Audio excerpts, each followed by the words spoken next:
ኢትዮጵያ ከሶስት አስርት ዓመታት በፊት አግባብ ባልሆነና ሕግን ባልተከተለ መንገድ ለስልጣኔዋ መሰረት ከሆነው ቀይ ባህር እንድትነጠል ተደርጋ የቆየች ቢሆንም አሁን ላይ ሀገሪቱ ይህንን የታሪክ ስብራት ለመጠገንና የባህር በር ባለቤት ለመሆን እየሰራች ትገኛለች። በተለይም በኢትዮጵያ እየጨመረ ከሚገኘው የህዝብ ቁጥርና የኢኮኖሚ እድገት አንጻር የሀገሪቱ የባህር በር የማግኘት ጉዳይ አስገዳጅ እንዲሆን ያደርገዋል።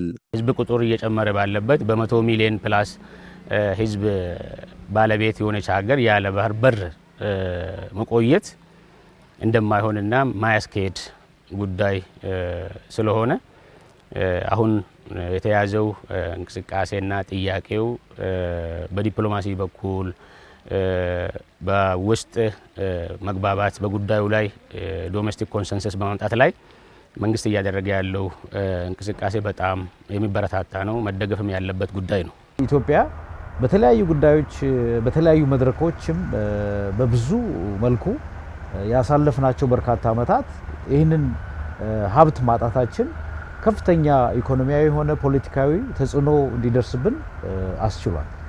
ስለዚህ ወደብ ከሚኖረው ዘርፈ ብዙ ፋይዳ አኳያ አንድ ሀገር የራሷ የሆነ የባህር በር አላት ማለት ሚናው በጣም ከፍተኛ እንደሆነ መረዳት ይቻላል። ስለዚህ ኢትዮጵያ በዚህ ረገድ ያለባትን ችግር ለመፍታት መታረጋቸው ዲፕሎማሲያዊ እንቅስቃሴዎች ትልቅ ትርጉም አላቸው። ይህንን መሻት ለማሳካትም የጉዳዩን ፍትሃዊነትና ህጋዊነት ለዓለም አቀፉ ማህበረሰብ ከማስገንዘብ ጀምሮ መንግስት ሰላምን ባስቀደመ መልኩ ስኬታማ የዲፕሎማሲ ስራዎችን እያከናወነ ይገኛል። አጀንዳውን ማንሳቱ መነጋገሩ እንደ በጎ ነገር መነሳት አለበት ብዬ አስባለሁ። ምክንያቱም ሀገራዊ ፋይዳው መንግስታት ሊቀያየሩ ይችላሉ፣ ግን ይሄ ወደብ ጥያቄ በየትኛውም ዘመን ቢሆን ይቺ ሀገር በነጻነት ለብዙ ዓመታት ኖራ የመጣች ሀገር ነች።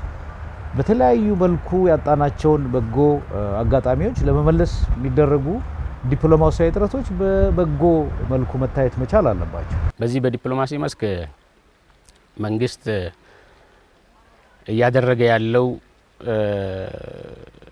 የዲፕሎማሲ ስራዎች በጣም አኩሪና ወቅታዊ ነው። ሪጂድ የሆነ አቋምም ሳይሆን ፍሌክሲብል የሆነ አይነት አካሄድ ነው መንግስት በዲፕሎማሲ በሁሉም መስክ እያደረገ ያለው።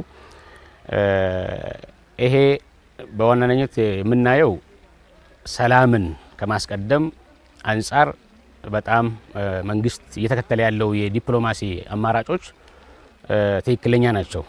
በቀጣይም የሁለትዮሽና የባለብዙ ወገን ዲፕሎማሲ ስራዎችን በማጎልበት የባህር በር ጥያቄው ምላሽ እንዲያገኝ መንቀሳቀስ ያስፈልጋል። የመጀመሪያውና ዋነኛው አሁን እያደረገ ያለውን የባለብዙ መስክ ዲፕሎማሲ ነው። ባለብዙ ዘርፍ ዲፕሎማሲ ኢን ሴንስ መልቲ ትራክ ዲፕሎማሲ ሁሉንም ወገን ጋር የማማከር የመወያየት ኔጎሽየት የማድረግ አፕሮች ዲፕሎማሲ ነው።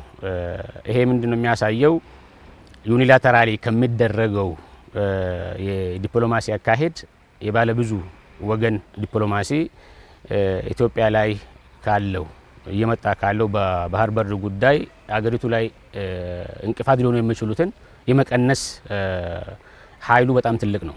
ኢኖቬቲቭ የሆነ ስቲል ስማርት ዲፕሎማሲ አሁንም መቀጠል ዓለም አቀፉ ማህበረሰብ ማሳመን ዓለም አቀፉ ማህበረሰብ ብቻ ሳይሆን ኢቭን ጎረቤት ሀገሮቻችንም ከኛ ጋር በዚህ ረገድ ተባብረው መስራታቸው የሚኖረውን ኢኮኖሚያዊና ፖለቲካዊ ፋይዳ እንዲገነዘቡት በማድረግ በኩል ሀገራዊ ህብረትና መቀራረብን በቀንዱ በአፍሪካ ቀንድ ደረጃ ማጠናከር ከኛ ይጠበቃል። ለዚህ የውጭ ጉዳይ ስራዎቻችን የዲፕሎማሲ ስራዎቻችን በጣም ፈጣን ፎከስ ያደረጉ መሆን እንዳለባቸው አምናለሁ።